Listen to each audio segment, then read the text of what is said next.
préalable de la dissertation, ce qu'il faut que je vous explique, c'est que donc on n'est plus dans un exercice comme c'était le cas dans le secondaire et pour une juste cause, vous faire assimiler de la culture, voir si vous arriviez à la reproduire en dehors des cours. Ici, on est dans un exercice qui n'a d'exercice finalement plus que le nom, puisque c'est finalement une propédeutique à la pensée. Propédeutique, c'est le mot pompeux pour dire introduction à la pensée. En fait, ce qu'il faut que vous compreniez, c'est que il faut changer complètement votre angle de perspective. C'est-à-dire que faire une dissertation en 5 heures, c'est pas la plaie, contrairement à ce qu'on croit, c'est une chance inouïe. C'est bien, vous riez pas, c'est parfait. Voilà, non, parce qu'il y a des promos qui sont là. Tu vois, genre une chance d'être enfermé 5 heures dans la salle du dessous de bras, là. C'est l'horreur. Bon, donc pourquoi c'est une chance? C'est une chance parce que les 3 années de Sciences Po que vous allez faire, enfin les années dans le supérieur que vous allez faire, c'est le seul moment de votre vie, je dis bien le seul, où quelqu'un va prendre la peine de s'intéresser à ce qui est l'embryon de votre pensée. Ça n'arrivera plus après. Déjà, après, vous ne prendrez plus jamais 5 heures, 6 heures, 10 heures pour vous pencher sur une question. Et en plus, une fois que si vous le faites et que vous penchez sur une question, soit c'est un produit fini qui correspond aux attentes d'une maison d'édition, maison de diffusion, tout ce que vous voulez, etc. Soit c'est un produit imparfait et il sera refusé. Donc, il n'y aura plus personne pour vous faire progresser dans le cadre de la pensée. Donc, c'est le seul moment où vous avez un interlocuteur réel pour proposer une pensée qui est forcément imparfaite, parce que même vous les voyez, les philosophes, vous les lisez, même la pensée philosophique ultra poussée, même au bout de 20 ans de réflexion, elle est encore imparfaite, donc votre pensée est forcément imparfaite. Il se trouve que vous avez en face de vous, non pas quelqu'un dont la pensée est parfaite, quoique, mais quelqu'un qui a suffisamment de... Enfin, qui a un petit peu plus d'ancienneté dans la pratique de la pensée, on va dire, et qui voit passer la pensée des autres, donc dont le boulot, c'est de se mettre à la place de la façon de penser des uns et des autres. Donc en fait, c'est cette capacité qui est finalement le propre de certains professeurs, et c'est pour ça que c'est censé être une chance d'être corrigé dans le cadre des études, parce que vous avez un interlocuteur qui n'a pas que sa propre pensée, donc il va pas juste vous répondre « Ah non, moi je pense pas », mais qui va essayer de se mettre à la place de votre circuit de pensée, avec votre forme d'esprit, la forme d'esprit pour qui est la vôtre, pour voir dans le cheminement ce qui est proprement convaincant ou ce qui ne l'est pas. Et ça, c'est une capacité hyper dure à obtenir, quoi. Il faut vraiment... Enfin, au début, quand vous arrivez et que vous êtes prof, enfin, je la fais brève, mais vous pensez que tout le monde pense comme vous, en fait. Donc, t'imagines moi, tu vois. En fait, je me suis rendu compte que non. Enfin, quand j'en trouve un tous les 2 ans qui a un peu la même forme d'esprit, je suis là, oh mon Dieu, je suis rassurée. On est 2. Voilà. Donc... et voilà. Donc, pensez à le voir sous cet angle. Sinon, ça n'est intéressant ni pour vous, ni pour moi, ni pour tous les gens qui vous corrigent, ni pour la suite des événements. Je voulais vraiment commencer par ça parce que souvent on a l'impression que c'est le cours le plus rébarbatif de l'année. Je comprends que ce soit hyper épuisant de faire de la méthodo pendant 1h35. Cependant, il faut que vous partiez de ça. Avoir 5 heures pour réfléchir, ça ne vous arrivera plus. Avoir quelqu'un pour penser... Ouais, ça frémit dans le micro. Avoir quelqu'un pour réfléchir à votre forme de réflexion et vous donner peut-être des outils pour la préciser, la forger mieux, aller plus loin, l'articuler avec ce que vous avez annoncé par la suite, etc. Ça n'arrivera plus, jamais. On n'acceptera plus qu'un produit fini qui correspondra même pas à des impératifs de qualité, mais à des impératifs autres, dont la qualité peut faire partie, mais de manière plus ou moins importante. Et pour vous, enfin, si vous êtes voué à penser, vous allez faire comme moi, c'est-à-dire que en fait, vous allez vous mettre en danger tout le temps. C'est-à-dire que moi, comme ma pensée est imparfaite, je la présente en tant qu'imparfaite, dans des cafés philo, dans des conférences, etc., pour avoir un dialogue. Et en fait, vous en avez pas. Je sais pas si vous avez lu les commentaires de mes conférences sur Facebook, sur YouTube. Ça apporte pas grand-chose au schmilblick. Voilà. Donc, obtenir un dialogue de qualité sur des idées qui sont les nôtres, c'est hyper rare, ça n'arrive pas. Donc, prenez-le vraiment comme une chance. Je sais que vous avez des impératifs, je sais que la 2e année, votre voyage, votre déplacement en 3e année est fondé sur les résultats que vous avez en 2e année. Je sais tout ça. Donc, je sais que vous avez un impératif de résultats, etc. Mais essayez de le dépasser. D'accord? C'est pas ça le plus important. Et en plus, si vous arrivez à aller vers la portée de la dissertation comme pensée, bien sûr que les résultats suivront, sachant que moi je valorise copieusement dès qu'il y a un embryon, une volonté de penser, parce que c'est ce qui manque terriblement. Et moi, quelqu'un qui a de la culture mais qui sait pas l'utiliser comme pensée, ça ne m'intéresse pas. Mais pas du tout, parce que c'est la même chose que collectionner des tire-bouchons, quoi. C'est collectionner des illustrations culturelles, quoi. Il y a des historiens, ils sont fous de savoir les généalogies, etc. Mais c'est de la collectionnite. Produire un discours sur le contenu de leur passion, il n'y a rien. Donc moi, je ne veux... Enfin, ici, on est là pour aller plus loin que la collection. Et donc, bah, vous serez forcément valorisé si vous essayez de pousser les portes de la pensée. Du coup, vous êtes en train de comprendre que la dissertation n'est pas un exercice rébarbatif, c'est un exercice exaltant. Alors là encore, merci de pas rigoler, parce que en général, ça fait beaucoup rire. La dissertation est un exercice exaltant, je le maintiens. Vous êtes en train de forger les briques de l'édifice de votre pensée future. D'accord? Je le dis en toute sincérité, vous pouvez très bien traverser la vie sans penser. Vraiment. Il y a plein de gens qui font ça. Sans penser vraiment. D'accord? Le problème, c'est quand il vous arrive une tuile, genre une maladie grave ou la perte d'un être cher ou un truc comme ça, bah, vous n'avez pas de système, vous n'avez pas de marge de réflexion qui vous permet d'encaisser le truc, et donc en général vous tombez en dépression rapide. Bon, mais en tout cas vous pouvez traverser la vie sans jamais penser. Ici, il s'agit d'avoir 5 heures pour réfléchir évidemment à un sujet qui est plus ou moins passionnant selon vous, mais ça c'est la superficie, on en parlera après, mais pour forger l'édifice de votre propre pensée. Forger les briques. Ce qui fait que, si vous voulez, à partir d'un certain niveau, vous devriez demander absolument toutes les copies de dissertation que vous avez faites. Chez moi, toute la collection de mes copies de préparation à la grecque, alors même que ça portait sur la chanson de geste, puisqu'on était sur la geste médiévale, voilà, parce qu'on sait s'amuser en littérature. En tout cas, je les ai gardées. Pourquoi ? Parce que c'était un exercice de pensée en 7 heures, et que c'est là, non seulement que j'ai forgé les premières briques de ma pensée, c'est-à-dire que j'ai vu que j'étais en faveur du décloisonnement, et que ce décloisonnement, bah, je l'appliquais au genre littéraire, mais qui marchait aussi sur les genres considérés comme hommes-femmes, et il marchait aussi dans toutes les catégories, et il m'a conduit à abolir la notion de hiérarchie, et il m'a conduit à ci, à ça. Donc finalement, en pensant à partir d'un genre littéraire qui était une base de pensée finalement hyper réduite, bah, je me suis rendu compte que j'avais forgé un des outils de la pensée. Alors on peut s'en rendre compte qu'en rétrospective, on peut s'en rendre compte sur le moment, mais quand je vous dis que c'est un outil exaltant, c'est qu'il arrive un moment dans les dissertations où pendant que vous êtes en train de réfléchir, vous êtes en train de prendre conscience que vous ne saviez pas que vous aviez cette pensée en vous. Et ça, moi, ça m'arrive quand je prépare des cafés philo, ça m'arrive quand je prépare des conférences, etc. Je me force à les faire, j'en fais beaucoup, c'est épuisant. Et en même temps, c'est jamais parfait, c'est hyper frustrant, etc., etc. Mais je me force à le faire parce que j'ai besoin, moi, pour moi-même, de passer par autre chose que moi-même pour élucider ma pensée. J'ai besoin de m'obliger, les cours c'est pareil, c'est pour ça que je suis prof, j'ai besoin de m'obliger à fournir un discours qui me semble le plus abouti possible à un temps T, pour me forcer à savoir ce que j'ai au fond de moi et ce que je pense de cette question réellement. C'est pour ça que quand une question me taraude, je sais pas, l'écriture inclusive, les trucs comme ça, etc., je me force à poser un cours dessus, même si je ne suis pas spécialiste, parce que ça m'oblige à me renseigner, ça m'oblige à forger un point de vue, et après, comme j'ai 20, 30, 500 personnes devant moi, il faut pas que je dise trop de la merde, donc c'est un impératif d'honnêteté intellectuelle, de viser vers la pensée conséquente, etc., etc. Donc vraiment, moi j'y prends, enfin ouais, je prends mon pied en faisant de la dissertation, c'est la folie. Non mais, je veux dire, c'est vraiment quelque chose où j'ai découvert vraiment l'honnêteté intellectuelle, la faculté de penser, et surtout, c'est un exercice qui vous revient en pleine tête, parce que vous découvrez que vous avez une pensée intrinsèque, et c'est le moment de la découvrir, quoi. Après, vous avez la vie pour le faire, mais vous n'avez pas toujours une obligation d'être en 5 heures dans une salle qui pue pour ce faire. Voilà. Donc ça, c'était le pep talk, la pom-pom girl de la dissertation qui s'exprimait. Alors, maintenant que je vous ai dit que c'était une chance, je vais prendre une dernière métaphore avant de rentrer dans le vif du sujet. Vous savez qu'une dissertation, c'est appelé composition française, d'accord ? Enfin, moi, sur mes intitulés de concours, c'était intitulé composition française.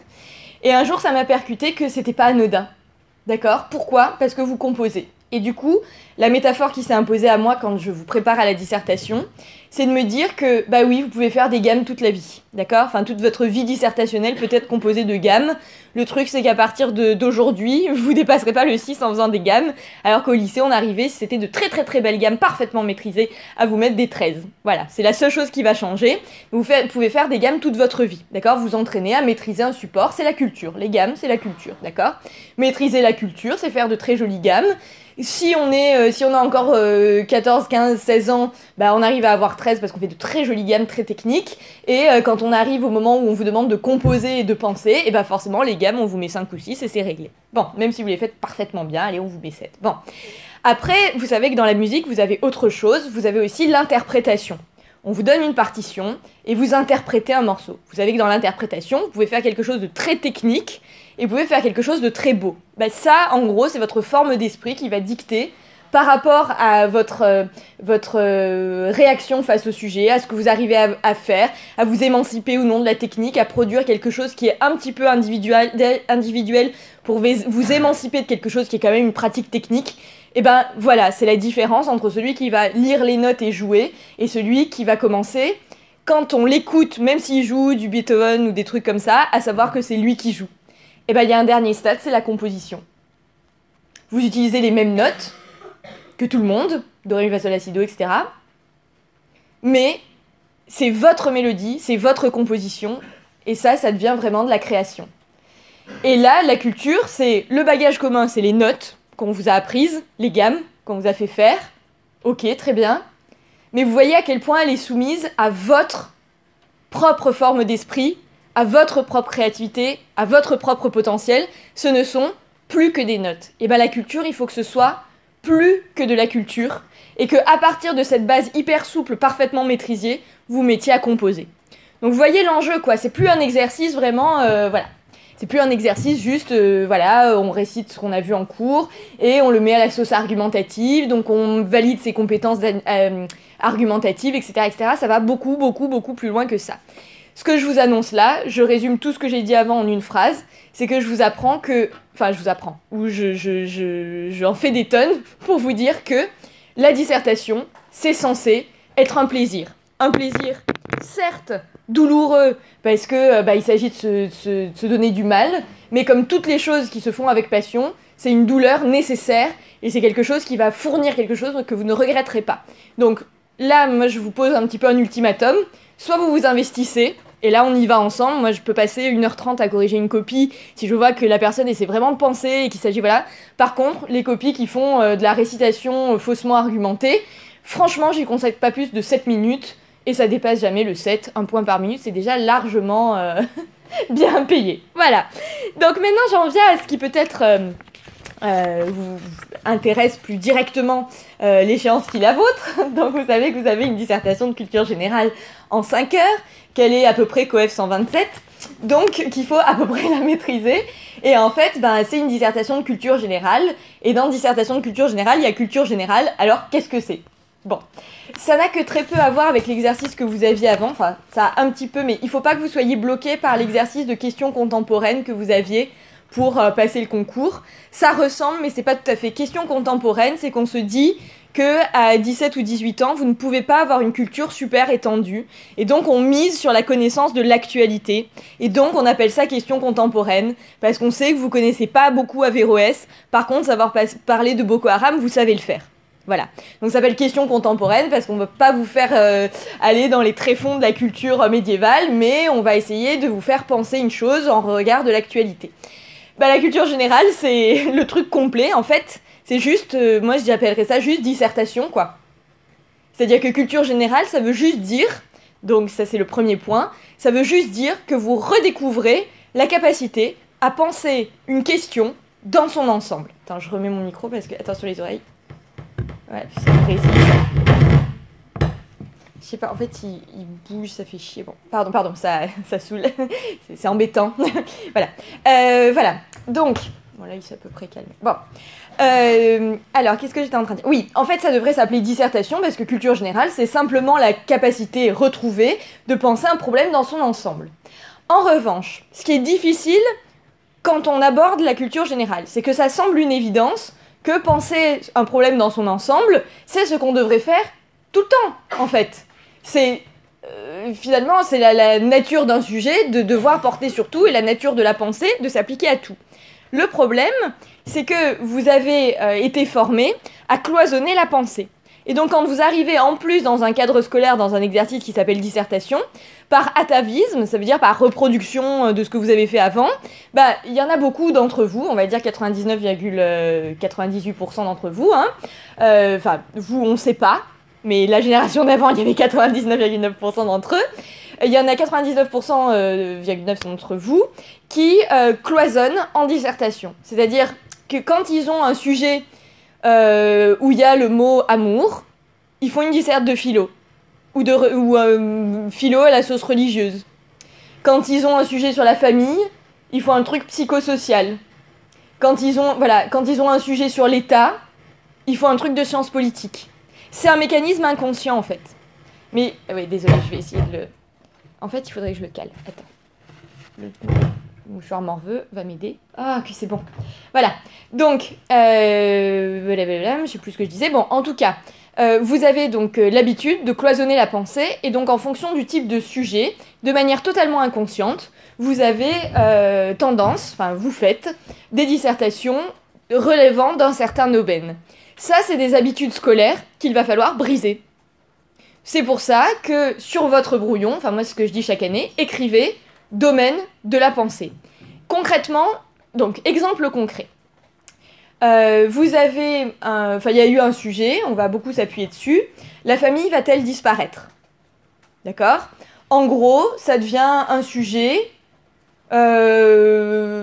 contemporain, biologique et sociologique.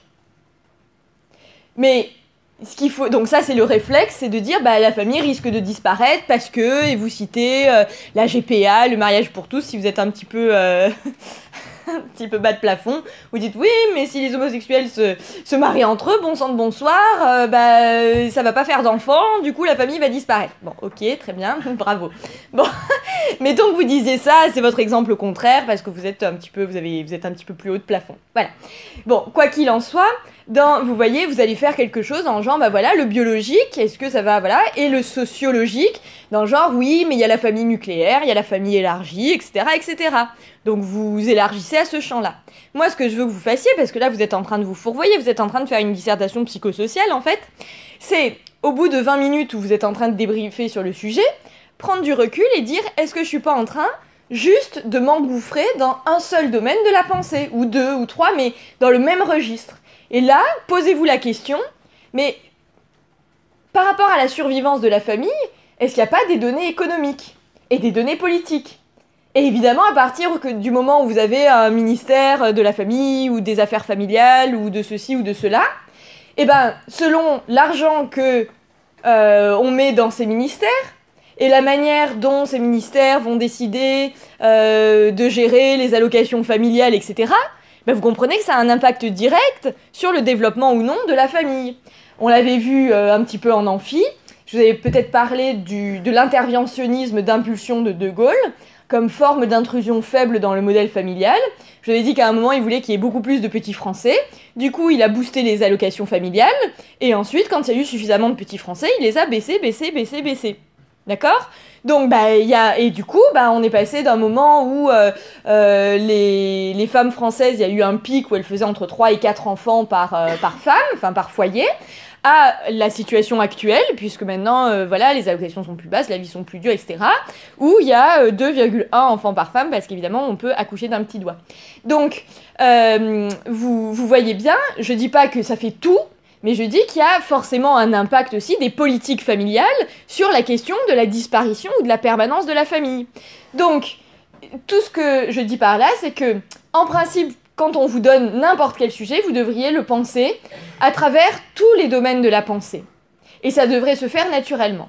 Le truc, c'est que votre pensée a été cloisonnée par le modèle disciplinaire de l'éducation, et le fait que du coup, on vous ait demandé jusque-là de faire des dissertations de français, de philo, d'histoire, etc. Donc du coup, votre réflexe, c'est quand il y a un sujet qui sonne philo, sans même en avoir conscience, vous faites une dissertation de philo. Et il faut que vous écriviez sur votre brouillon « domaine de la pensée », pour prendre du recul, pour voir si vous n'êtes pas fourvoyé là-dedans. Autre exemple, l'année dernière, il y avait un sujet avec le mot État, et du coup, on a eu droit à tout le déballage Sciences Po. Or, on était en dissertation de culture générale, voire en dissertation tout court. Penser l'État, ça implique aussi les domaines affectifs, les domaines psychologiques, etc., etc. C'est pas juste Machiavel et les grands penseurs de l'État.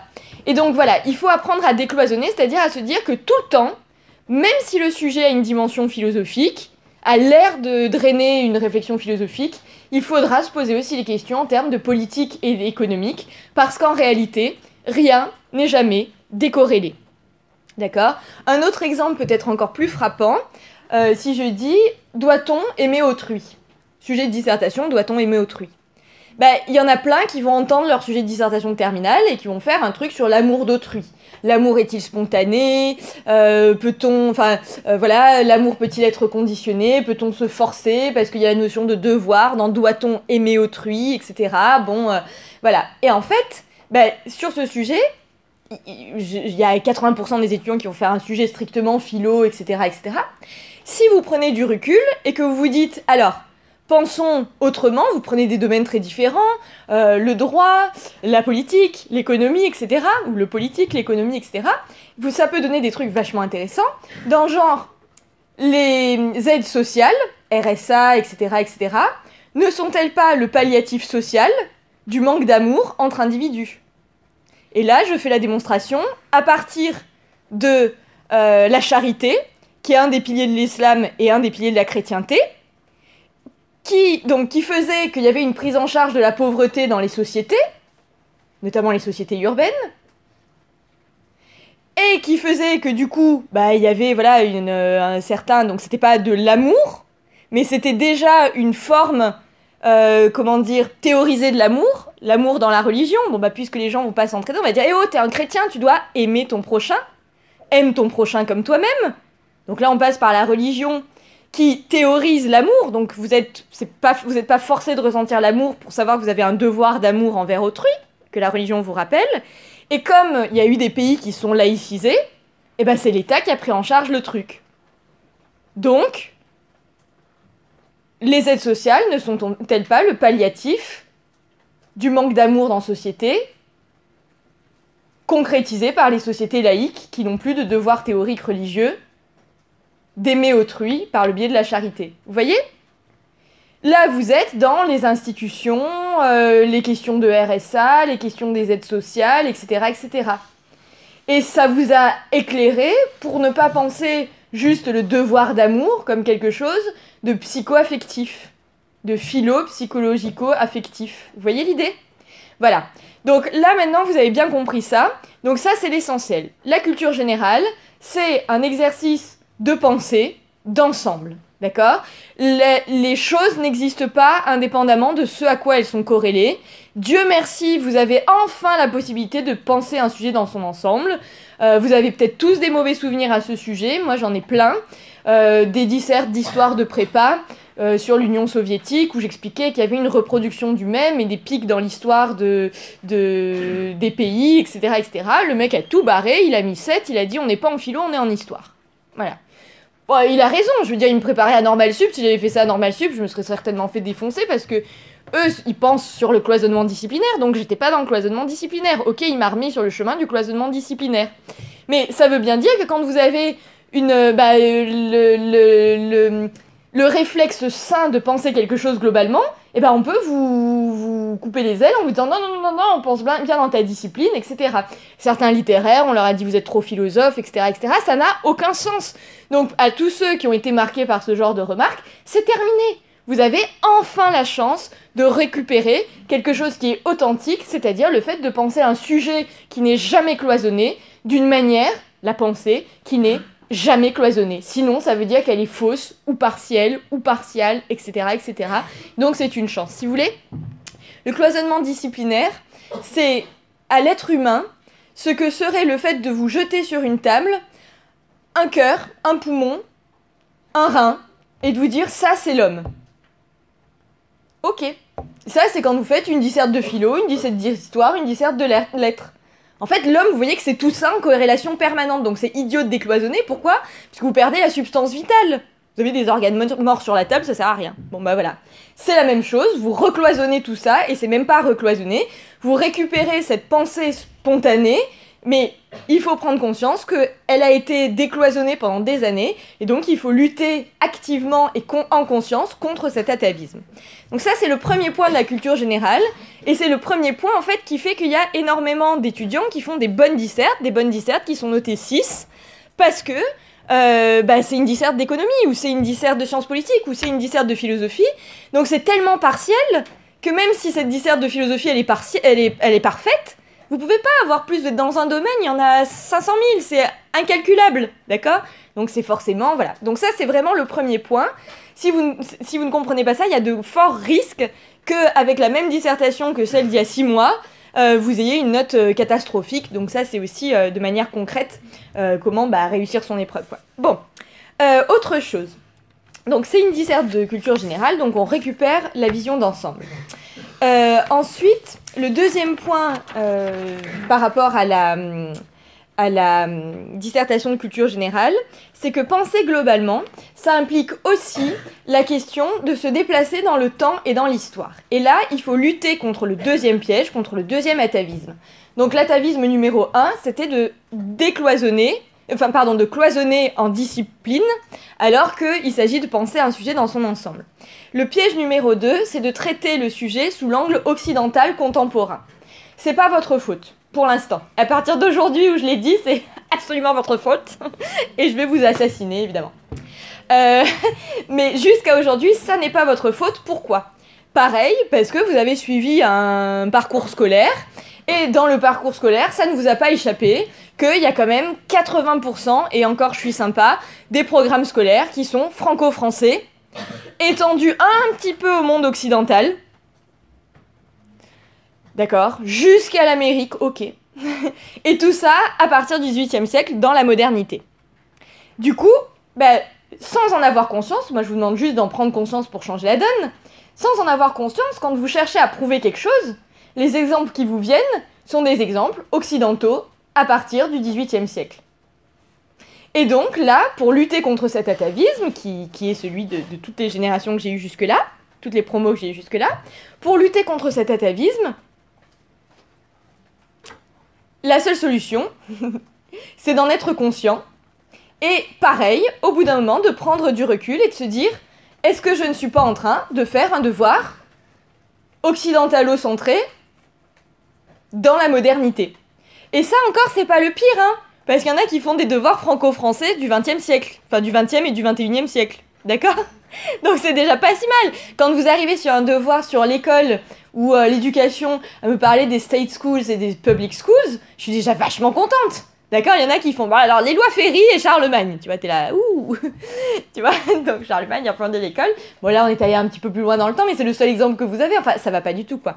Donc, voilà, il faut être conscient que vous allez avoir, par le biais du système scolaire, une foule d'exemples qui vont être propres à la modernité dans les pays occidentaux, et qu'il faut briser cet atavisme pour parvenir à penser réellement un problème. Il n'existe pas que l'Occident, et c'est même un problème de l'école. Je veux dire, quand vous avez découvert en histoire, en terminale, les restes du monde,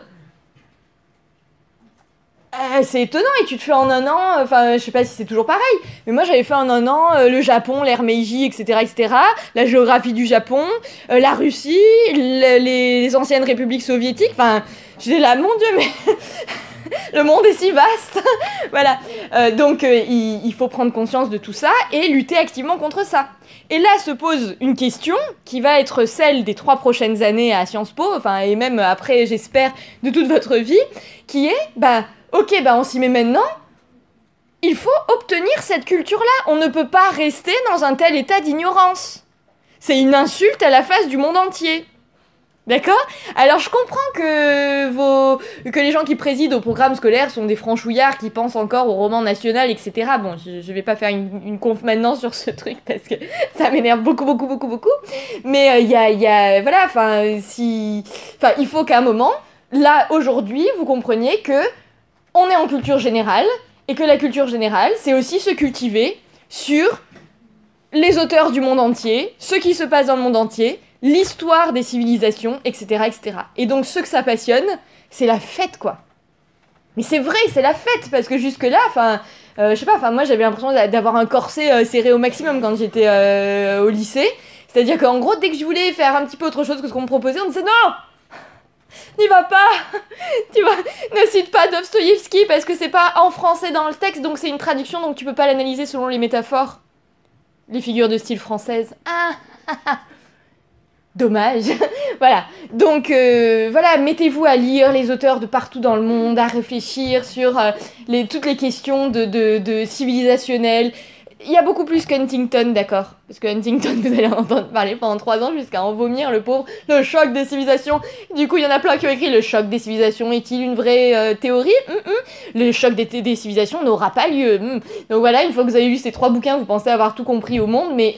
Voilà, en fait, il y a une culture russe qui est fabuleuse, il y a une culture iranienne qui est extraordinaire, il y a une culture du monde arabe qui est folle, quoi. C'est extraordinaire. Donc plongez-vous là-dedans, amusez-vous, éclatez-vous, régalez-vous, ouvrez-vous, quoi. C'est le moment de vous ouvrir au monde. Et voilà, pareil, le reste du monde s'en fout que vous fassiez ça. Donc profitez de ces années où vous avez de la culture générale pour le faire, quoi. Et pareil, moi je vous parle philo, littérature, etc. Mais il y en a qui vont faire leur mémoire sur... je sais pas, la gestion économique irlandaise de tel point, etc., etc. Et ça va être passionnant. Ça va être passionnant, donc passionnez-vous aussi pour, voilà. Pensez déjà à votre 3e année, ça peut vous guider dans vos choix, etc. Mais donc, voilà. Donc là, je reviens à des considérations pragmatiques. On fait quoi en dissertation de culture générale? Parce que il faut penser à un problème globalement, mais concrètement, à part notre culture personnelle, plus ou moins développée, et que vous avez fait chacun dans votre coin, c'est le moment de la ressortir, c'est génial. Mais à part ça, vous n'avez que les exemples scolaires.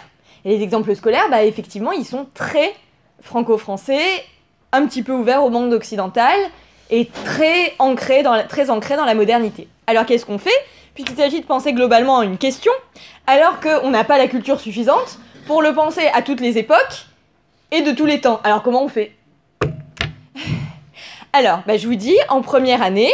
on s'adapte, d'accord? Donc c'est encore le moment où vous avez le droit juste de marquer le fait que vous avez conscience de ça, c'est ce que j'ai écrit par spatio-temporel, et de le changer.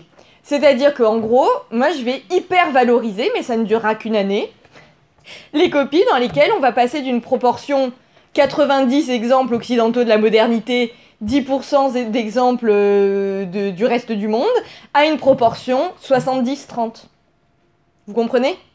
Si vous me faites 40% la France, 20% l'Occident, étendu au XVIIIe siècle, et le reste avec une autre époque, un autre pays, un autre mode de pensée, c'est déjà vachement bien. Et ce sera vachement valorisé. En gros, c'est votre aide, le temps que vous vous fassiez une culture, quoi. Voilà. Alors du coup, bah pareil, bah là on va être obligé de faire de la disserte en TD, mais c'est là où on déplore de ne pas avoir beaucoup plus d'amphi de culture générale, parce que moi j'aimerais bien vous faire justement un amphi occidentalo-centré et un amphi où on brasse de la culture un petit peu des autres pays, enfin ce serait vachement bien, quoi. Bon, on n'a pas cette possibilité, donc c'est un petit peu à l'emporte-pièce, mais essayez, enfin faites-vous plaisir, moi je dirais faites-le sous l'angle du plaisir, renseignez-vous sur les questions qui vous intéressent, les auteurs qui vous intéressent, les penseurs qui vous intéressent, etc. Là, moi j'ai une étudiante qui m'a fait découvrir Elif Shafak, une nana qui a écrit un bouquin qui s'appelle Crime d'honneur, Le lait noir, etc. etc. C'est une auteure qui a vécu dans différents pays, mais qui vient du Moyen-Orient. Et elle a une vision culturelle qui est géniale, qui est extraordinaire. Donc allez-y là-dedans, si ces questions vous intéressent, allez-y, allez-y, allez-y. Bon, donc premier point, pour vous en sortir, vous serez hyper valorisé dès que vous prenez conscience que c'est un piège, et que vous essayez de changer la proportion qui serait la vôtre sans y réfléchir. Vous faites déjà ça. Et deuxième point, vous avez pour vous aider, pour, disons, faire la moitié des 30% d'exemples autres que vous allez faire, vous avez l'actualité. Donc sur votre première dissert, comme elle est dans, je sais pas, 1 mois ou 2, et vous avez peut-être pas forcément le temps d'acquérir une connaissance universelle du monde, et c'est le moment de vous rabattre un petit peu sur l'actualité. C'est-à-dire que par exemple, ça fait des devoirs, par exemple si on vous donne un sujet sur l'école, au lieu de faire tout un sujet sur l'école de Ferry, les lois Ferry, patati patata, etc. Et de penser que vous avez fait une ouverture de folie parce que vous êtes allé jusqu'à envisager les state schools et les public schools, bah essayez de penser dans l'actualité, est-ce qu'on n'a pas autre chose? Et effectivement, avec Boko Haram, quelque part, vous êtes sauvé pour une première dissertation de première année. Boko Haram, vous savez que c'est le mot book transformé par le biais des dialectes africains, donc book a donné Boko, et Haram, c'est le contraire de halal. Et donc, si vous voulez, la traduction schématique, c'est de dire que ça veut dire l'éducation à l'occidental, de type évidemment colonial, etc., est un péché. Et c'est pour ça qu'il y a des filles qui sont allées à l'école, vous vous rappelez de Bring Back Our Girls, des nanas qui se sont fait enlever parce qu'elles allaient à l'école. D'accord? Donc, vous comprenez que voilà, par l'actualité, ça, Boko Haram, vous avez dû en entendre parler. En tout cas, c'est votre devoir de citoyen un petit peu de vous informer, de savoir un petit peu les trucs énormes qui se passent dans le monde, quoi. Donc, avec ça, vous pouvez, sur un sujet sur l'école, aller un peu plus loin que l'Occident et ça vous fera une partie de votre extension de la réflexion, d'accord? Pensez aussi, très schématiquement, évidemment, on va assouplir ça plus tard, que ça peut être aussi un... Alors, ce serait trop schématique, mais globalement, c'est un prisme qui peut même articuler vos parties. Je sais qu'il y a une correction de devoir où je me suis rendu compte que j'étais en train de faire ça. C'est-à-dire que j'ai terminé ma première partie, et à la fin de ma première partie, j'avais prouvé quelque chose, et j'ai dit, ouais, mais est-ce que c'est pas très occidental comme vision? Et du coup, j'ai essayé de taper dans ce que je venais de dire à l'aide d'exemples très différents venant d'autres cultures, de l'histoire des civilisations, etc. Et ça a contrebalancé complètement le point de vue que j'avais exposé. Donc, dans certains cas, même si c'est très schématique, que je vous le déconseille quand même, ça peut même constituer vos parties. En tout cas, ça doit présider dans votre tête à l'articulation de votre réflexion. À chaque fois, vous devez vous dire au bout d'un moment, est-ce que je suis pas en train de faire un truc occidental? Est-ce que je suis pas en train de faire un truc franco-français depuis le XXe siècle? Est-ce que je l'ai déjà ouvert à l'Occident depuis le XVIIIe siècle? Puisque là, vous êtes obligé d'avoir des exemples. Et voilà, est-ce que j'ai au moins 2, 3, 4 exemples qui me permettent de contrebalancer cette vision très centrée sur le monde occidental, finalement. Voilà. Donc, voilà pour les premiers points sur la dissertation de culture générale. C'était peut-être le plus important.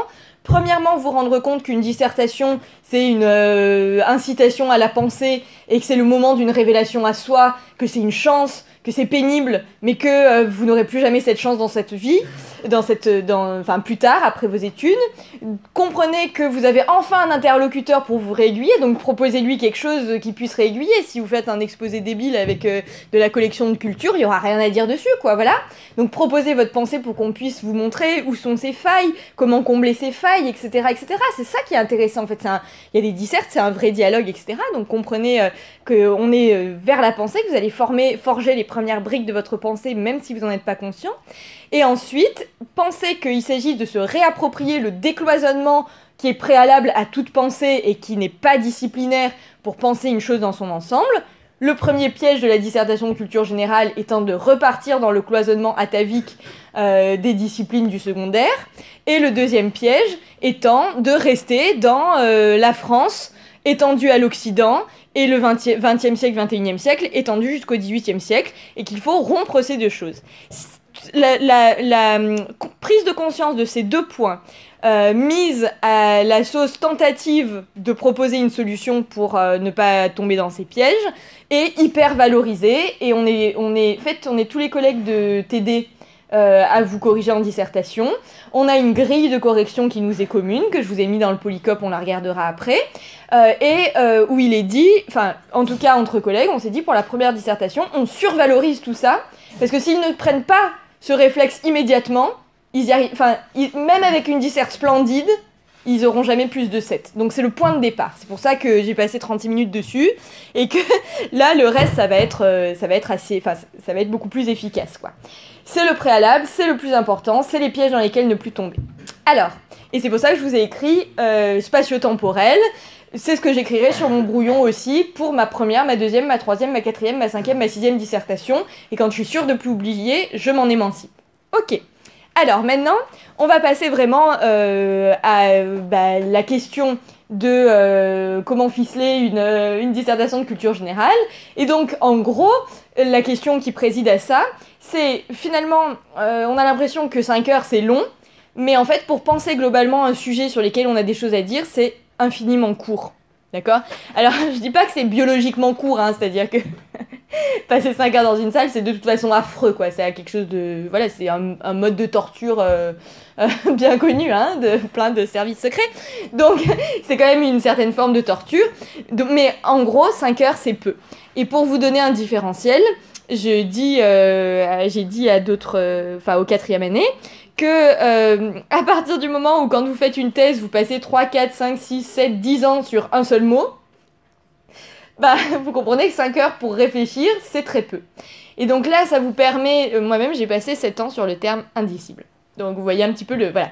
Donc l'idée, c'est que aussi, il faut sortir de ce mécanisme qui est de croire que la question que pose le sujet, vous allez y répondre. D'accord ? Ça, c'est une naïveté rigolote. D'accord, genre, la famille va-t-elle disparaître? Il y en a qui, concrètement, ils te disent problématique. Si la famille semble menacée, n'est-elle pas un pilier fondamental voué à la permanence? Grand 1. La famille est menacée. Déjà, entre menacer et disparaître, ça n'a rien à voir. Donc le mec ou la nana a complètement torché le truc. Donc elle est menacée. Regarde, les homosexuels, ils ont le droit de se marier. Regarde, la GPA, ça craint. Bon, ok, donc la famille est menacée, tu vois. Grand 2, mais c'est quand même un pilier fondamental de nos sociétés, ça va pas disparaître. Rousseau a bien dit, c'est la première des sociétés, la plus naturelle, etc., etc. Conclusion, alors que la famille semble menacée, elle ne disparaîtra pas. Wink. T'es là, mais pourquoi tu me fais ça? Enfin, je suis pas le dépotoir de tout, quoi, tu vois, parce que toi, tu reçois 200 copies, tu vois, voilà. Donc, quand on te fait ça, tu dis, mais le mec s'est vraiment dit que mon temps, enfin, ça ne comptait pas, quoi, mettons-le à la poubelle, jetons sa vie par les fenêtres à cette pauvre dame, voilà.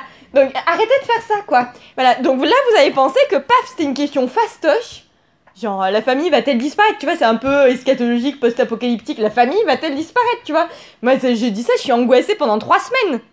D'accord? Et en plus, alors, accroche-toi, le sujet que j'ai donné aux 4e année cette année, c'est peut-on tuer le temps sans blesser l'éternité? Non, mais je veux dire, c'est une question qui se pose, tu vois?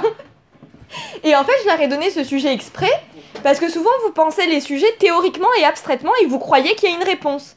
Et donc, pour lutter contre ça, j'ai pris une phrase qui, moi, me fait trembler de bonheur. C'est une phrase magnifique. Et pour qu'ils soient obligés de se dire, mais c'est quoi? Pourquoi tuer le temps blesserait l'éternité? Comment on peut blesser l'éternité, concrètement? Et qu'ils soient obligés de concrétiser le sujet. Et qu'ils sachent qu'il n'y a pas de réponse. Alors, une question comme la famille peut-elle disparaître ou la famille va-t-elle disparaître? Il y en a quand même qui croient qu'ils vont donner la réponse en 5 heures. C'est ça qui est génial. C'est que, tu sais, il y a des ministères qui se penchent sur la question, machin, la FIV et tout. Et le gars, il passe 5 heures dans sa salle qui sent le dessous de bras et il dit « Ok, les ministres, réunion urgente, I got the solution. » J'étais là, ok, bon, Donald Trump, rentre chez toi, c'est bon. Voilà, donc, il faut partir d'un principe d'humilité. Ce sont des questions abyssales, d'accord? Bon, donc vous n'allez pas pouvoir les régler. Alors là, vous dites, mais qu'est-ce qu'on fait alors en dissert concrètement? Et bien justement, vous allez mesurer l'abîme et trouver les moyens par lesquels on peut trouver des réponses. C'est tout, point. C'est un exercice d'humilité intellectuelle aussi. Bon, donc ça c'était le premier point de vue. Alors ensuite, vous savez, donc je vous l'ai dit tout à l'heure, qu'une introduction, en général, on vous dit, c'est un exemple de lancement, l'analyse des termes du sujet, la problématique et le plan. Pour vous donner une métaphore, une image forte, je vais vous dire que ces indications sont à la dissertation, sont à l'introduction, ce que la recette de cuisine, ce que je vais vous dire est à la recette de cuisine. Imaginez, on vous dit une omelette, c'est 4 œufs et une poêle. Point. D'accord? Ben, t'as le mec ou la nana, il peut prendre ses œufs, les jeter contre le mur et taper avec papa. Il croit qu'il va faire une omelette, tu vois. Mais quand on vous dit une introduction, c'est une phrase de lancement. l'analyse des sens du terme, la problématique et le plan, on vous donne autant d'éléments qu'une poêle et des œufs pour faire une omelette. Et vous, souvent, vous jetez les œufs contre le mur et vous les fraquez avec la poêle. D'accord ? Donc, il est temps de faire quelque chose pour vous. D'accord ? Voilà. Donc, une introduction, c'est la mise en place de la pensée. Du coup, évidemment qu'on va retrouver ces étapes-là, mais ces étapes-là, c'est comme dans la recette de l'omelette, on retrouve effectivement une poêle et des œufs. D'accord ? Donc, il faut que je vous donne les coulisses du truc pour que vous compreniez bien. On va passer du temps sur l'introduction, parce que l'introduction, attention, horrible métaphore maternelle, c'est comme la tête du bébé. Une fois qu'elle est passée, il n'y a plus de problème pour l'accouchement. D'accord ? Vous verrez ça plus tard. D'accord ? C'est la tête qui est importante. Après, c'est des épaules, ça passe tout seul. Tu vois, une tête, c'est... Et c'est là où il y a le cerveau. Donc, si t'étouffes le bébé, bah, il va pas bien. Donc, l'introduction, c'est comme la tête du bébé. C'est une fois que c'est bon, c'est bon. D'accord ? Et après, votre dissertation, bah, c'est plus que comment s'en sortir pour arriver à faire aboutir le machin. Mais l'introduction, c'est en fait là où vous allez mesurer l'étendue du sujet, trouver une manière de le contenir pour pouvoir en dire des choses dans un temps limité. Bon. Du coup, en fait, les phrases de lancement, vous arrêtez tout de suite. C'est fini, d'accord ? Je ne suis pas le dépotoir de vos phrases de lancement. Vous arrêtez de me lancer des phrases en pleine gueule comme ça, gratuitement. C'est terminé, d'accord ? Parce que des trucs dans le genre... la manif pour tous a bien montré les questions des Français sur la famille. Dès lors, la famille va-t-elle disparaître ? Mais pourquoi ? Enfin, tu vois pas le rapport, quoi. Il n'y a aucun rapport. Enfin, pourquoi tu fais ça ? Je ne sais pas, je n'ai rien fait de mal. Voilà. Et donc, il faut partir du principe que, en gros, je vais avoir 225, en vérité, 225 copies, donc 225 phrases de lancement. Mais c'est un peu de la lapidation, en fait. D'accord ? T'es au milieu de ta dissertation et chacun te jette une pierre, tu vois. Te jette une phrase de lancement à la gueule, tu vois. Donc, au bout, les 3 premières, tu dis ok, machin. Mais au bout de la 10e, t'en as marre de te prendre des phrases de lancement à la tronche. Ça ne sert à rien. C'est terminé. La phrase de lancement n'existe plus.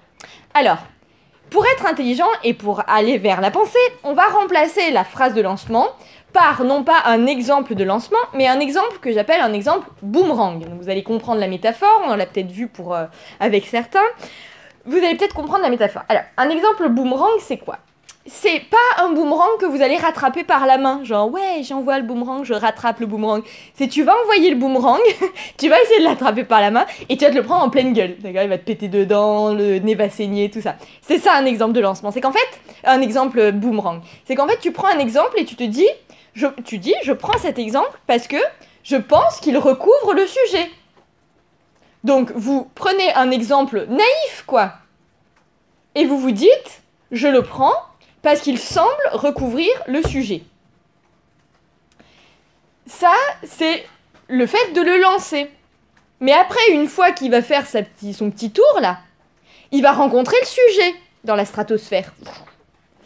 Et en se confrontant au sujet, il va se rendre compte qu'il ne le recouvre même pas que partiellement, mais qu'il n'est qu'une goutte d'eau dans l'océan immense du sujet abyssal. Et c'est ça qui va vous péter le nez dedans. D'accord ? C'est ça un exemple boomerang. Alors après, on va concrétiser, hein, on va pas... Qu'est-ce qu'elle raconte ? On va pas rester juste là-dessus. Donc, qu'est-ce que ça veut dire, cette histoire d'exemple boomerang ? C'est que, vous avez vu la phrase de lancement idiote que je vous avais donnée, qui était... Le mariage pour tous montre bien qu'il y a des préoccupations... La manif pour tous montre bien qu'il y a des préoccupations par rapport à la famille. Dès lors, la famille va-t-elle disparaître ? Ça, c'est idiot, ça veut rien dire, c'est une phrase de lancement. C'est juste pour dire « Coucou ! J'approche le sujet !» C'est débile, j'aime pas, ça m'énerve. D'accord ? En revanche, si vous vous dites, après je vous dirai comment on le formule, la famille va-t-elle disparaître ? Au flair, ça sent manif pour tous. Et donc vous essayez d'élucider. Implicitement, vous avez pensé que ça se rapprochait de la manif pour tous. Pourquoi ? C'est ça le plus important. Et c'est là que vous lancez votre boomerang et qui va rencontrer le sujet. Le pourquoi, c'est la rencontre de votre postulat de départ, votre impression de départ, que vous prenez juste pour une impression et pas pour une vérité. Finalement, tout est là-dedans. C'est d'arrêter de prendre ce que vous dites pour quelque chose de juste. Le fait que la manif pour tous ait à voir avec le sujet, ça va être partiellement juste, mais jamais juste à 100%. Donc vous allez l'étudier, et donc si vous avez un petit peu d'humilité intellectuelle, forcément ça va vous prouver que vous êtes loin du compte avec votre exemple. D'accord ? Donc, vous reprenez votre exemple, vous sentez naïvement, mais avec votre flair, qu'il y a un rapport quelque part. Et donc, vous allez chercher, merci, vous n'êtes plus dans la phrase de lancement, vous êtes en train de faire un exemple boomerang. Vous vous demandez, qu'est-ce que la manif pour tous a à voir avec la question de la disparition de la famille? Pourquoi vous avez pensé à ça? Et là, vous vous livrez un exercice qui est de conscientiser qu'est-ce que vous aviez implicitement pensé dans votre exemple. Je vous explique. La manif pour tous, qu'est-ce qu'elle a à voir avec la disparition de la famille? Alors, la manif pour tous, on peut dire, donc, qu'est-ce qui m'a fait penser ça? C'est qu'il y avait de la crainte par rapport à la disparition du modèle familial traditionnel. D'accord? Et là, je me dis, mais ça, c'est pas totalement vrai. Il y avait de la crainte pour certains dans la manif pour tous par rapport au modèle traditionnel de la famille. Mais pour d'autres, c'était juste de l'homophobie, par exemple. Donc, déjà, je dois transformer mon manif pour tous en une partie de la manif pour tous. Certains participants de la manif pour tous ont vu dans le modèle ont vu dans le mariage homosexuel une menace du modèle traditionnel familial. Et là, je suis en train de prendre conscience que le modèle traditionnel familial, ça n'est pas la famille avec un grand F. C'est un modèle parmi tant d'autres. Il y a la famille nucléaire, la famille biologique, la famille patriarcale, la famille étendue, la famille ceci, cela. Et donc je me rends compte qu'en fait, mon intuition, elle n'était pas fausse, ça a bien quelque chose à voir. Mais l'exemple que j'ai pris ne recouvre qu'à 1/100 au maximum le sujet dans son ensemble. Et donc quand je dis exemple boomerang, c'est que vous prenez un exemple, vous explicitez le sens implicite que vous avez donné au terme du sujet dans cet exemple. Du coup, votre boomerang se confronte au sujet. Donc il est en train de faire sa trajectoire.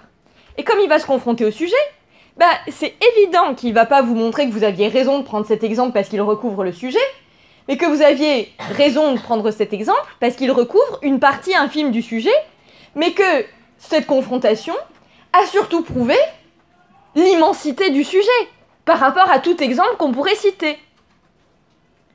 Ah, ça fait du bien. Donc ça, c'est l'exemple boomerang. Vous avez compris le principe? Vous prenez naïvement un exemple qui semble recouvrir le sujet. Mais vous savez déjà qu'il va recouvrir qu'une partie infime du sujet. Spoiler.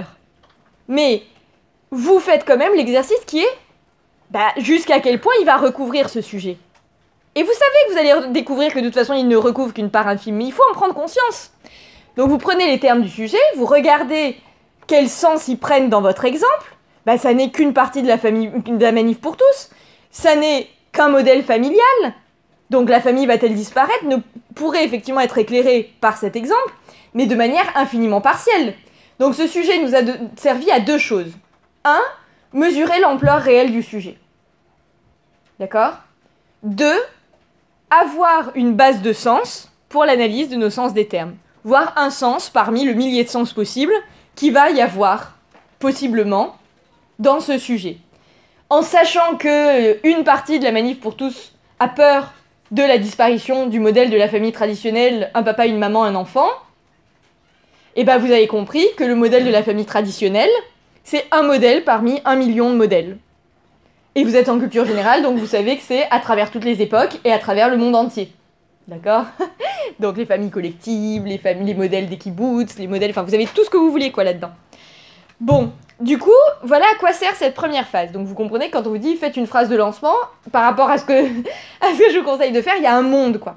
Donc vous avez pris conscience de l'immensité du sujet. Phase 1. Du coup, vous allez rentrer dans la phase 2, schématisée par sens du terme du sujet, mais vous comprenez que là, on a recréé la vraie recette de cuisine, plutôt que de vous dire juste 2 œufs et une poêle. On est en train de savoir qu'on va chercher quel autre sens il y a dans les termes du sujet, parce qu'on a mesuré que notre exemple qui était censé couvrir le tout, il a pris un petit sens d'un cas minoritaire de la famille. Et donc, on est loin du compte. Alors, qu'est-ce qu'il y a là-dedans? Et là, donc c'est pour ça que vous allez dans les sens du terme. Donc, il y a un lien logique entre l'exemple boomerang et le fait d'investiguer les termes du sujet. Bon. Du coup, deuxième étape, jusqu'où va le sujet? Et là, c'est ce qu'on appelle sens des termes, du sujet, ou tout ce que vous voulez. En tout cas, c'est effectivement une autre étape. Dans cette autre étape, du coup, vous comprenez que si vous partez de cette vision-là, le problème, c'est que vous allez faire quelque chose d'hyper exhaustif. Vous allez vous trouver à dire, la famille, on l'a vu, ça peut être la famille traditionnelle de type un papa, une maman, un enfant. Mais là-dedans, il y a un sous-modèle qui est le modèle biologique. Et il y a un surmodèle qui est le modèle affectif. Et il y a une dimension juridique, la question du mariage. Si vous faites ça, vous en avez pour 45 pages, quoi.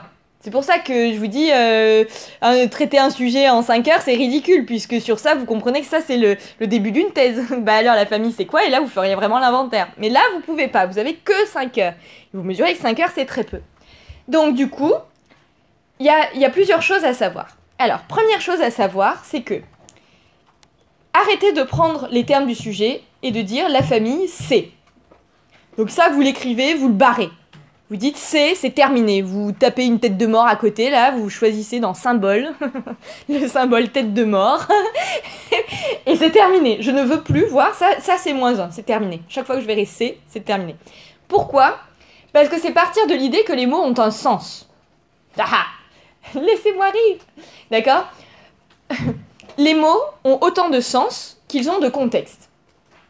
Et il y a toute l'histoire du monde à travers tous les pays et le problème de la traduction, d'accord? Donc les mots n'ont de sens que contextuel.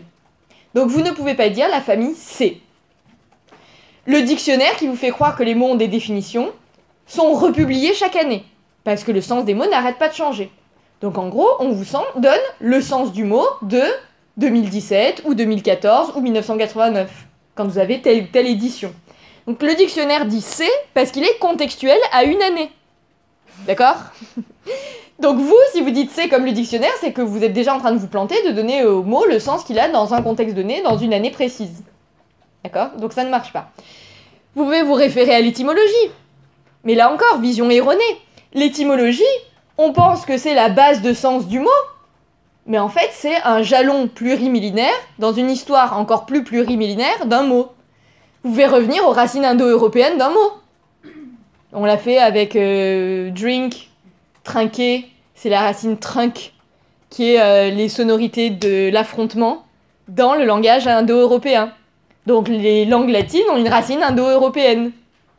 Donc dire oui, tel mot il veut dire ça parce que son étymologie, si on revient au sens étymologie, ça peut aider, je vous interdis pas de le faire, le truc étymologique, mais en ayant conscience que ça n'est qu'un jalon dans l'histoire infinie du mot, d'accord? Alors du coup, maintenant que vous avez pris conscience que vous n'arriverez jamais à définir le mot par une définition commençant par la famille c'est, qu'est-ce qu'il nous reste à faire? Vous avez la possibilité que vous n'allez pas choisir parce qu'elle est infaisable, qui serait celle d'une thèse, qui est de défricher totalement et de dire tout ce que peut être la famille. Et là, vous avez mesuré que c'est infaisable en 5 heures, parce qu'en plus, il va falloir voir ce que c'est la disparition. Vous avez 2 contrats à remplir pour pouvoir vous en sortir. Le premier, c'est lié à la pratique de correction de la dissertation, c'est que je l'ai trop vu, donc je vous explique déjà comment ne pas perdre du temps inutilement. Déjà, ne sortez pas le mot du contexte du sujet. À l'échelle large, effectivement, évidemment, mais je vous explique ce que ça veut dire. Je vous donne un exemple. J'avais donné comme sujet un sujet qui était génération inculte. Et évidemment, il y en a qui ont pris le mot inculte et qui ont dit, le fait d'être inculte, c'est le fait de ne pas pouvoir produire, ainsi la Terre ne peut pas produire, machin, on dit qu'elle est inculte. Mais ton sujet, c'est génération inculte. Génération, ça a une valeur humaine. Donc, tout de suite, c'est pas la peine d'aller faire l'inventaire de sens de la culture de la betterave. Ça ne rentre pas dans ce sujet. Donc oui, le mot a une infinité de sens, mais il y a déjà une sélection qui est opérée par rapport à l'interaction qui est faite dans le sujet qui vous est proposé. Comme génération a une valeur humaine, un culte ne traitera pas de la pomme de terre. Capiche? Oui. Est-ce qu'on peut pas, par exemple, citer un des sens, pour justement dire que, pour dire qu'on va pas s'y intéresser? Oui, bien sûr. Et une autre question, Oui, vas-y. on peut, par exemple, ça vous dit que ça ne devrait pas parler d'un culte par rapport à la Terre, Mais moi, enfin, je trouve qu'on pourrait le relier et dire, bah, une terre qui peut pas produire, peut-être que, enfin voilà, relier ça à l'humain. Oui, bien sûr. Oui, oui, oui. Fait de cette façon-là, bien sûr. Bien sûr. Là, j'essaie de vous expliquer que pour trouver la réflexion qui va être la vôtre, il faut pas se lancer juste dans un inventaire de sens. Là, c'est parce que tu as déjà pensé que ça peut être mis à profit, en fait. D'accord ?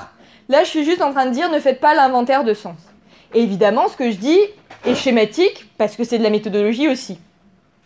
Donc, ne pas isoler le mot de son contexte. Je vais plus loin.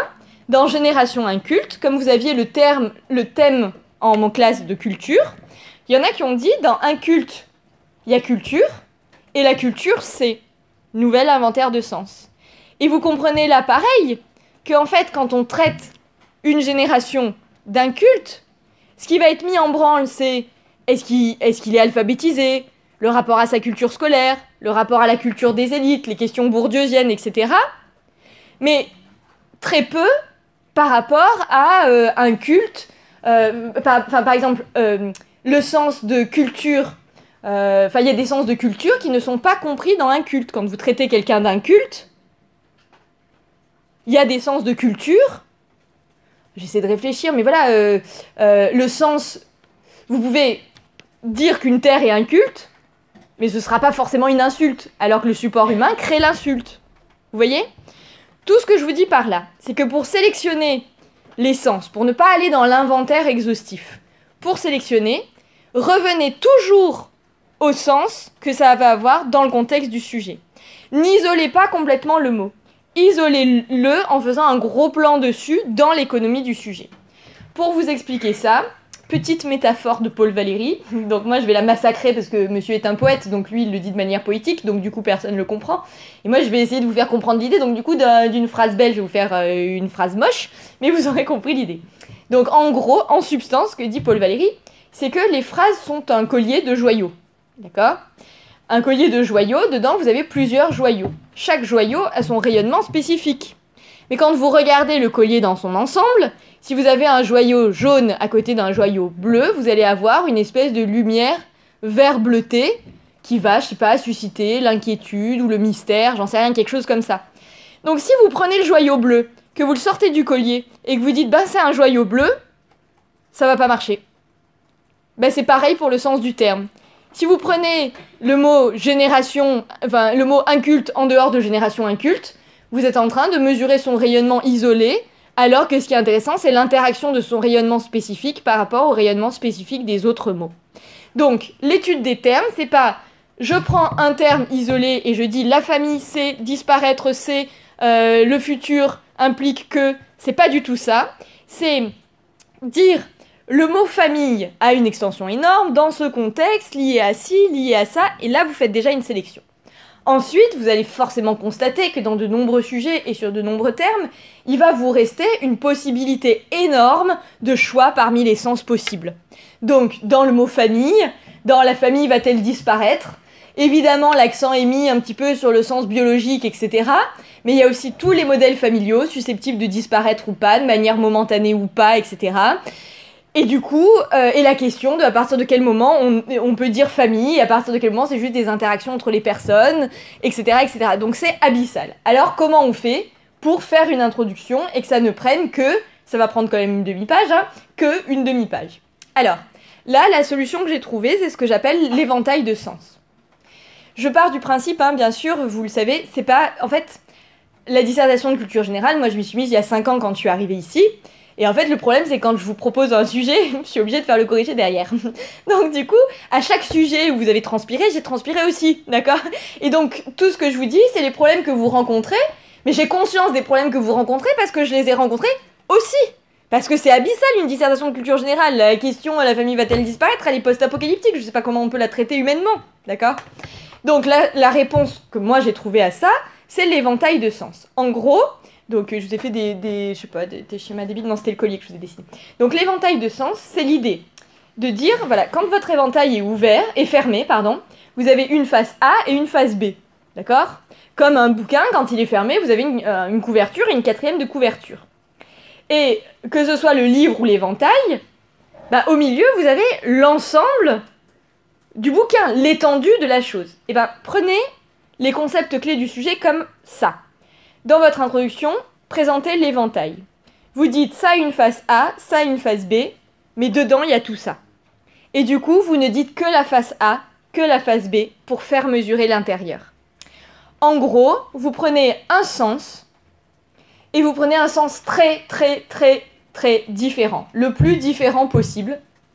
Et en gros, ça donnera tout simplement une phrase dans le genre que l'on prenne la famille dans son acception biologique, ou que l'on envisage dans la famille l'interaction affective des êtres qui la composent. Nous ne pouvons que mesurer à quel point l'impact sur le sujet sera différent. Ça, c'est parfait. Vous n'avez pas fait d'inventaire de sens, mais vous avez fait mesurer le caractère abyssal du sujet en donnant deux définitions que vous avez choisies non pas parce que ce sont les meilleures, mais parce qu'elles sont éminemment différentes. Vas-y. Vous pouvez répéter la phrase, s'il vous plaît? L'exemple que vous avez donné. D'accord, ok, je vais... Ouais, ok. Alors, attends, je vais essayer de pas faire de la merde. Alors, donc, en gros, je disais que ça pouvait donner quelque chose comme ça.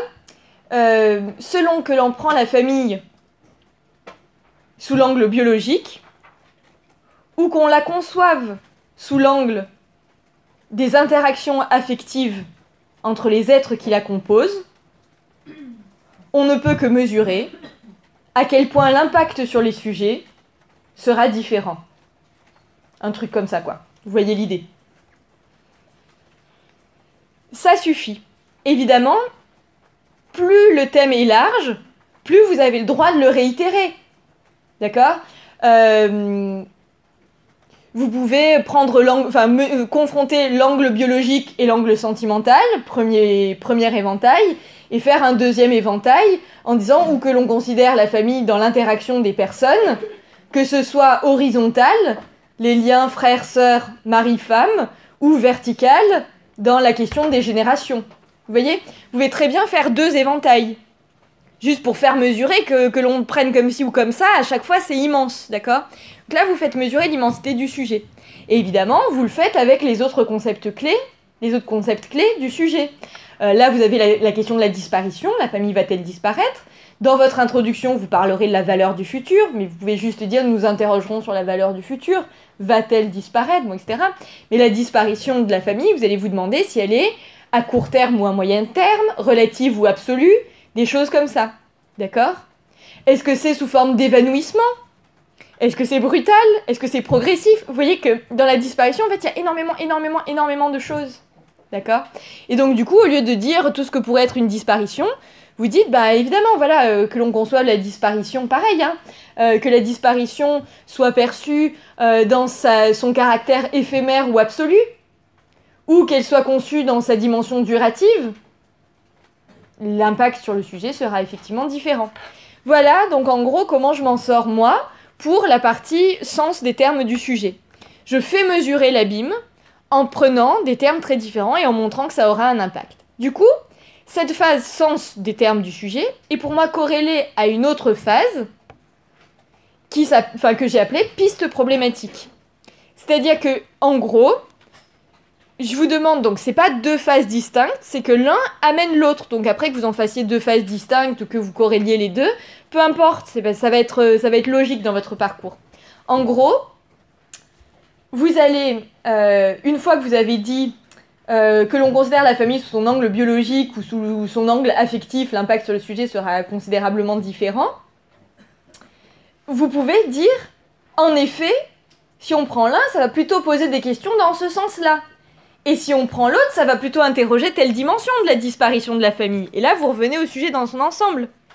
La question de la disparition biologique ne pose-t-elle pas la question de la fin de l'humanité dans son ensemble ? Vous comprenez ? Au bout d'un moment, si plus personne ne fait de gamin, soit on a inventé un autre truc, l'homme-machine ou des trucs comme ça, soit il n'y a plus rien. Il y a un moment... D'accord ? Donc ça pose plutôt une question de type eschatologique. Eschatologique, ça veut dire concernant les fins dernières de l'humanité, d'accord ? Et vous comprenez que si vous posez la question, si on considère la question affective, la famille sous la question de son angle affectif, ça va plutôt poser des questions de définition de la famille. À partir de quand? Donc il y a la question, voilà, on peut dire au niveau affectif, que, voilà, vous savez, il y a des phrases qui disent « la famille, on ne la choisit pas, les amis, on les choisit, etc. » Donc quelque part, est-ce qu'on ne peut pas penser qu'une famille réelle, d'ordre sentimental, c'est une famille choisie, loin des liens biologiques? Et là, vous allez interroger l'adoption, etc., etc. L'adoption, c'est l'affectif considéré comme plus fort que le biologique dans le cadre de quelque chose qui s'appelle famille. Donc vous dites que là, ça va plutôt interroger la question, enfin poser la question de la délimitation du concept. Vous voyez? Donc ça, c'est l'imbrication de la phase sens des mots du sujet avec la phase des questions qui en découlent directement pour voir que c'est effectivement deux angles très différents, puisque ça va plutôt conduire à des questionnements de tel ordre ou à des questionnements de tel ordre. Et du coup, c'est pour ça que, en fait, la phase sens des termes est aussi la phase piste problématique. D'accord? Et en fait, en gros, quand vous en arrivez là, vous êtes dans la merde. Complètement. Honnêtement dans la merde, parce que vous avez suivi votre honnêteté intellectuelle, votre humilité face à l'immensité d'un sujet, vous avez mesuré l'abîme, c'est canon, c'est parfait, d'accord? Mais vous êtes dans la merde parce que maintenant il vous reste 4 heures, au max. En principe, il vous reste 2h30 parce que vous traînez beaucoup au brouillon. Et vous vous dites, bon, bah maintenant il va falloir que je règle je trouve une solution, maintenant que j'ai dit que c'était abyssal. C'est parfait. Bon, et donc, et le truc, c'est pareil, il faut casser un autre réflexe, qui est celui de vouloir simplifier quand on a mesuré l'abîme. C'est ça qui vous plombe, en fait. J'ai perfectionné cette méthode parce que je me suis rendu compte qu'en la donnant, les étudiants faisaient des excellentes introductions jusqu'à la problématique, et qu'après, il y avait une déperdition entre le début de l'introduction, le choix problématique et le reste du devoir énorme. C'est-à-dire qu'après, ils prenaient une problématique qui était un des 1001 angles qu'ils avaient mesurés. Et donc, voilà, c'était hyper schématique et on perdait 70% de la réflexion. Alors, comment faire pour passer des pistes problématiques qui nous ont fait mesurer l'ampleur du sujet à une problématique qui permet de traiter le sujet? Alors, il y a deux façons. Et après, là, à partir de là, donc là, on a fait le plus difficile. Et à partir de là, ça va aller très vite. C'est-à-dire que tout s'articule. Le choix de votre problématique, c'est déjà le choix de votre plan, c'est déjà votre réflexion. Donc là, ça va aller beaucoup, beaucoup plus vite. En fait, en gros, vous ne pouvez pas réussir une dissertation si vous ne faites pas cette réflexion préalable et que vous ne mesurez pas à quel point le sujet est abyssal. D'accord? Donc ça, c'est le plus important. Maintenant, on est devant une difficulté qui est comment poser une question qui va nous permettre de traiter le sujet. Et une fois qu'on a levé cette difficulté, c'est plus que du savoir-faire scriptural, quoi. D'accord? Il n'y a plus que 2-3 trucs à garder en tête pour pas s'égarer, mais en gros, on a tout. Alors, je vous explique.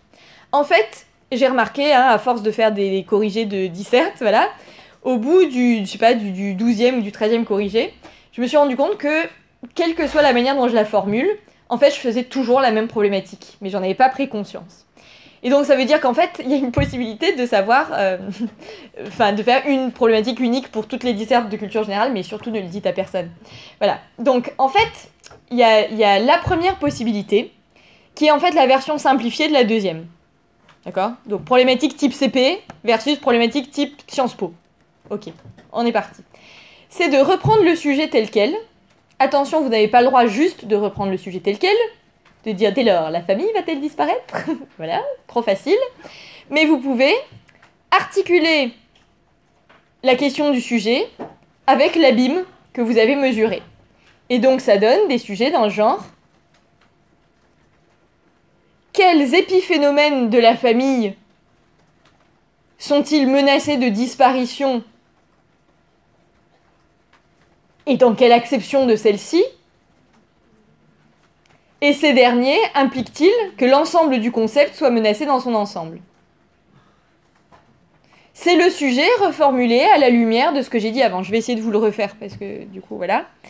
En gros, donc votre sujet, c'est la famille va-t-elle disparaître? Ok? Et je vous dis, la problématique, ça va pas être dès lors la famille va-t-elle disparaître? Ça va être le mot famille avec tout ce que j'ai mesuré qui pouvait recouvrir. Voilà.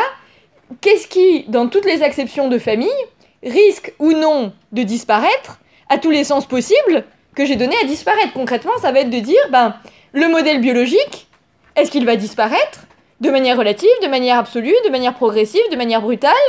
Le modèle sentimental va-t-il disparaître de manière relative, de manière absolue, de manière... Voilà, c'est ça en gros. Donc il faut que je fasse mesurer que mon devoir, ce sera ça. Ce sera d'essayer de prendre certains modèles, de voir s'il y a des tendances qui se dégagent pour voir s'ils sont vraiment menacés. Et ensuite, donc la deuxième partie, après je vous le reformule bien, et après la deuxième partie de la question, c'était de se demander si la disparition de certains modèles familiaux avait quelque chose à voir avec la disparition du concept de famille dans son ensemble. Ce que je vous ai écrit au tableau, je vous ai fait un espèce de schéma bizarre avec un cercle avec des petits F et un trait qui mène vers un grand F. Le grand F, c'est le concept de famille. La bulle, c'est tous les microsystèmes familiaux. Donc à chaque petit F, vous mettez famille biologique, famille patriarcale, famille étendue, famille... Enfin, tout, d'accord? Famille nucléaire, famille, etc., etc. Et du coup, évidemment, je vais essayer de prendre certains de ces modèles de l'intérieur du concept et de voir s'ils sont menacés de disparition et de quelle disparition. Mais une fois que j'aurai vu ça et que j'aurai dit, tiens, ceux qui sont menacés de disparition et de telle forme de disparition, c'est plutôt ceux qui ont cette gueule, et ceux qui sont menacés d'une autre forme de disparition, c'est plutôt ceux qui ont cette gueule, je vais pouvoir me demander si c'est à grande échelle, l'échelle du concept, s'il y a un rapport de proportionnalité entre les deux. Je m'explique. Est-ce que si 90% des modèles familiaux ne sont pas voués à disparaître radicalement, est-ce que ça veut dire que le concept de famille est voué, lui, à perdurer? Vous comprenez? Et en fait, le rapport de proportionnalité n'est pas toujours le cas. C'est pas parce que vous avez prouvé que, globalement, les microsystèmes ne vont pas disparaître de manière absolue. Ça veut dire qu'ils peuvent disparaître de manière éphémère, ça veut dire qu'ils peuvent disparaître de manière relative, etc. etc. Mais si vous arrivez à prouver que, globalement, ils vont pas disparaître, vous pourriez en conclure que le concept de famille ne peut pas disparaître du coup.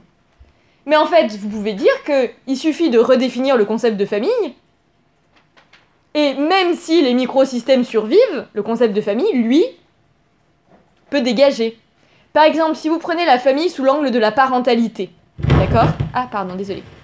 Merde. Si vous prenez la famille sous l'angle de la parentalité, vous pouvez dire que dans la famille,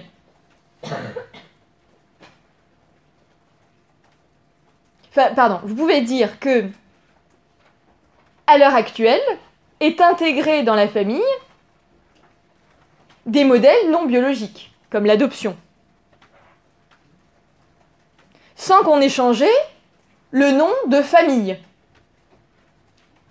Mais l'adoption passe par le juridique.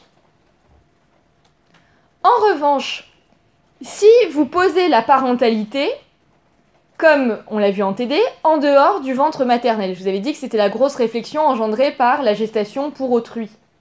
C'est-à-dire qu'on a décorrélé le ventre de la mère de la parentalité. En gros, c'est l'idée qu'un homosexuel ou une homosexuelle seul, mais c'est plus probant avec un homosexuel, parce que vraiment il peut rien faire tout seul, quoi, dans la parentalité, peut être parent d'un enfant. D'accord? À partir du moment où vous dissociez la parentalité de la biologie, que vous trouviez ça bien ou pas bien, est-ce que le concept de famille a pas tellement évolué que finalement on doit l'envisager sous l'angle de la parentalité avec un grand P, concept concurrentiel du concept de famille? Vous voyez l'idée? Alors là, là je voulais pousser à l'extrême, d'accord? Mais en gros, donc, la problématique aux en fait, ça pourrait donner un truc tout simple, dans le genre, quels modèles familiaux sont menacés de quelle forme de disparition? Mais vous comprenez que c'est la version CP de ce que je vous ai dit. Ça ne le laisse pas entrevoir. Là, ça va plutôt donner une disserte où vous allez confronter un modèle familial à un mode de disparition et voir ce que ça donne. Et faire ça plusieurs fois et voir ce que ça donne.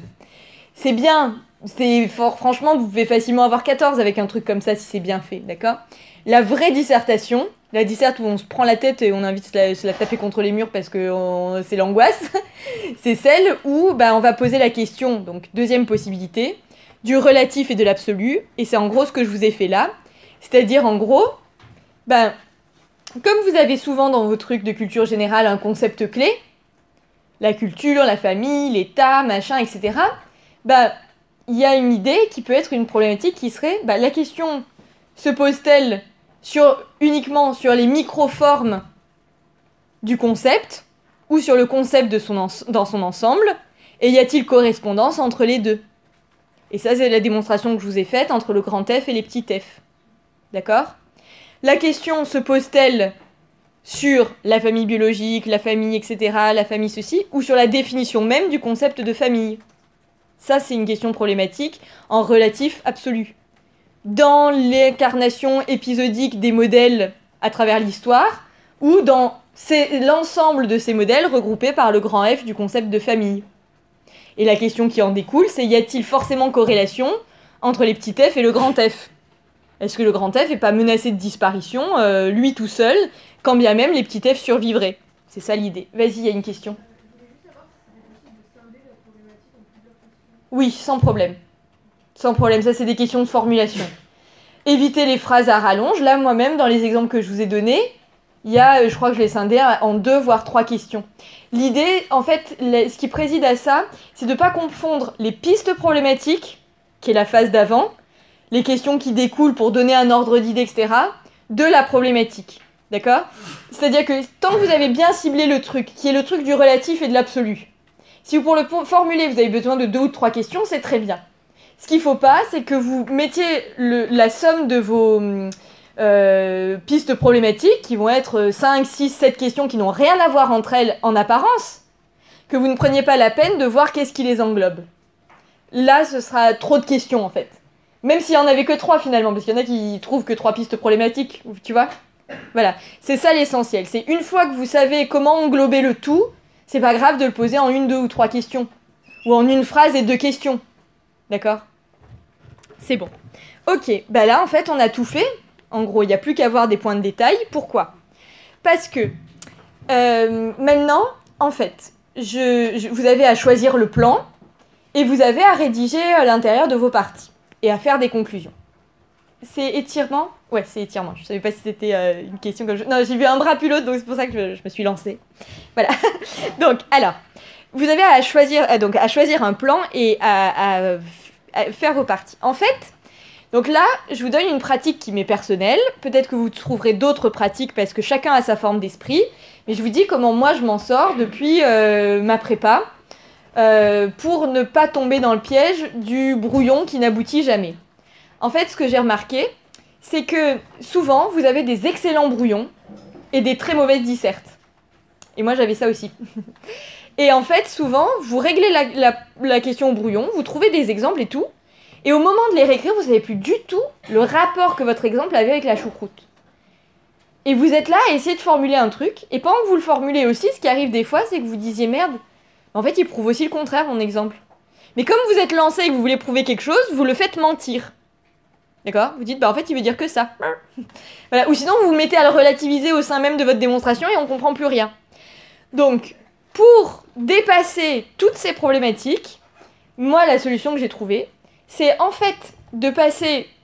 À la fin, ça faisait 3/4 d'heure, mais j'imagine qu'au début, ça doit être 1h30. 1h30 au brouillon pour faire tout ce qu'on vient de faire là, parce que c'est le plus important.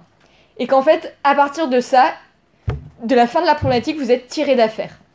Vous n'avez plus qu'à rédiger, c'est juste une question de pratique. Donc du coup, moi je vous dirais, au brouillon, ne faites que ça. Une fois que vous avez fini ça, moi je dirais 3/4 d'heure, vous faites un brainstorming, avec en tête la question du décloisonnement dont on a parlé au tout début, décloisonnement disciplinaire, et la question du décloisonnement spatio-temporel. Vous avez ça en tête pour que, en fait, quand vous allez faire votre brainstorming, vous allez trouver des exemples, et à un moment, il ne faut pas que vos exemples ils soient que l'Occident depuis le XVIIIe siècle. Donc vous avez en tête, et il ne faut pas qu'ils soient que philosophiques, d'accord? Donc vous avez le sujet en tête, vous avez mesuré la BIM, etc. Et là, vous faites un brainstorming à la lumière de ce que vous venez de faire, en essayant de trouver entre 10 et 20 exemples susceptibles d'être utilisés dans votre réflexion. Concrètement, vous n'allez en utiliser que 6, en gros quoi, entre 4 et 10 on va dire, d'accord? Mais trouvez-en 20 pour avoir la possibilité, selon ce que vous êtes en train de découvrir dans votre réflexion, de prendre celui-ci ou celui-là. Alors que quand vous faites des plans au brouillon, vous fermez tout. Et c'est à l'opposé de la construction de la pensée. Donc c'est la solution que j'ai trouvée. Donc faites votre brainstorming entre 10 et 20 exemples, en sachant que, voilà, au bout d'un moment, vous prenez le recul et vous vous demandez si vos exemples, il y en a suffisamment, ils sont pas que philosophiques, à ce moment-là, vous en ajoutez 2-3 en économie, juridique, etc. S'ils sont trop occidentaux, vous en cherchez 2-3 dans l'actualité ou dans votre culture pour aller autre part, etc., etc. Et pareil dans le temps, d'accord? Vous faites votre brainstorming, et là, une fois qu'il est fait, vous prenez un des sens principaux numéro 1 d'un des gros concepts de votre sujet, un exemple archétypal, donc vraiment important, de votre mot-clé numéro 2 dans votre sujet, et vous les confrontez, et vous vous demandez ce que ça va donner. En gros, vous dites, prenons la famille biologique, qui semble quand même être un pilier de la famille. J'ai quand même pris un gros exemple, j'ai pas commencé par peut-on dire d'un ami qui fait partie de la famille, vous comprenez que ça, c'est pas un des sens principaux du terme. Donc je rentre par la grande porte, je prends, voilà. En gros, il y en a plein, hein, des personnes archaïques, qui considèrent que la famille, c'est la dimension biologique. Donc, en tant que pilier de la famille, si on se demande si ça va disparaître et qu'on voit ou pas que ça va disparaître, ça va déjà nous donner une tendance sur la question de la disparition de la famille. En gros, notre préalable, c'est prendre la dimension biologique comme c'est un point essentiel de la question de la famille. Il y en a plein qui assimilent famille à dimension biologique. On voit bien que si celle-là, elle disparaît, on pourra dire que la famille est peut-être grandement menacée de disparition. On va essayer de dégager des tendances, d'accord? Ce sera jamais une conclusion, de toute façon, ce sera que des tendances. Donc, je prends la famille sous l'angle biologique et je me demande si vraiment, je prends le plus improbable, elle peut disparaître de manière absolue. D'accord? Et donc je prends ce postulat, et en gros c'est mon grand A. Mais vous voyez que j'ai pas encore de grand 1, et j'ai pas encore de grand 2, et j'ai pas encore de grand B. Donc là je suis encore plus ou moins au brouillon. Je prends ces deux choses, je les confronte, et c'est là que je me dis, bon alors, concrètement, est-ce que ce modèle biologique, il peut disparaître? Et là, qu'est-ce qui va me venir? La question de, voilà, l'utérus artificiel est-il la fin du modèle biologique? Ou n'est-il qu'une étape qui ne peut pas laisser présager de la fin absolue de la famille, puisque finalement on a toujours besoin d'ovules et de spermatozoïdes. Donc vous pouvez commencer à dire, en fait, c'est pas tant l'utérus artificiel que la question de la production artificielle d'ovules et de spermatozoïdes, donc en l'état, on ne peut pas répondre à la question. Tout ce qu'on peut dire, c'est que la recherche scientifique permet d'entrevoir la fin de la dimension biologique de la reproduction humaine. Est-ce que ça, c'est ouvrir une porte à la disparition de la famille? Du coup, vous voyez ce que j'ai fait. Du coup, là, première prise de conscience, et ensuite je vous dis comment je continue mon plan. Première prise de conscience. C'est l'idée qui importe. Je vous l'ai dit, on n'est plus dans la collection culturelle. Donc, vous voyez que là, j'ai cité l'utérus artificiel, non pas parce que c'est un exemple qui prouve que j'ai vachement de culture, pas du tout.